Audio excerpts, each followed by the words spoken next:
Sindh university Jamshoro में पानी जी फराहमीअ लाइ एहतियात कंदड़ 17 शागिर्दनि मथां बग़ावत जो केस दाख़िल थियण ख़िलाफ़ यूथ एक्शन कमेटी पारां हैदराबाद प्रेस क्लब साम्हूं एहतिजाजी मुज़ाहिरो कयो वियो। उन मौक़े ते सिंधु नवाज़ गांगरो, सुहेल भुट्टो, हमज़ली चांडियो, नज़ीर कुरैशी ऐं ॿियनि ॻाल्हाईंदे चयो त काफ़ी अरसे खां जेका नौजवान मुनज़्ज़म थी रहिया आहिनि, उहो भले शहीद इरशाद रांझानी जो मसलो हुजे, डॉक्टर सायरा फहीम जो हुजे, डॉक्टर निमृता जो हुजे, फरज़ाना जमाली जो हुजे, स्टूडेंट यूनियन जो मसलो हुजे, बदीन जो वाक़ियो, उहे जेका सरापा एतिराज़ थी सघा आहिनि, जेको मुनज़्ज़म थी रहिया आहिनि, इहा जेकी आहे उनजे अखियुनि में कंडनि वांगुरु लॻे थी ॻाल्हि, ऐं हू इन करे हुननि खे जेको हरासा करे ख़ामोश रखणु चाहिनि था।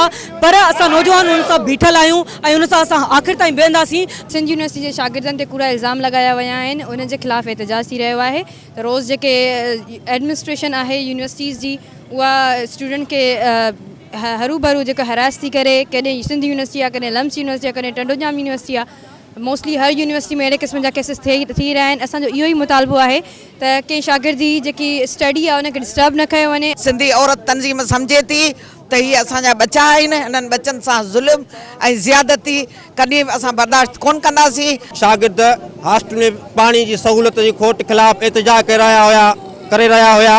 उन्हनि खे उन्हनि जो आवाज़ दॿाइण जे लाइ ऐं उन्हनि ते कूड़ा बगाव जा केस दाख़िल कया विया आहिनि। शागिर्दनि जे मुस्तक़बिल सां यूनिवर्सिटी इंतिज़ामिया रांदि पई खेॾे। हिननि वसवारनि खां मुतालबो कयो त शागिर्दनि जा यूनिवर्सिटी अंदरि मसइला हल कया वञनि ऐं शागिर्द यूनियन खे फौरी तौर बहाल कयो वञे। ॿी सूरत में एहतिजाज जो दाइरो वसी कयो वेंदो। कैमरामैन हुज़ूर बख़्श सां गॾु हसीब लतीफ़ी, अवामी आवाज़ टीवी, हैदराबाद। विज़िट कयो अवामी आवाज़ मीडिया ग्रुप जी वेबसाइट awamiawaz.pk।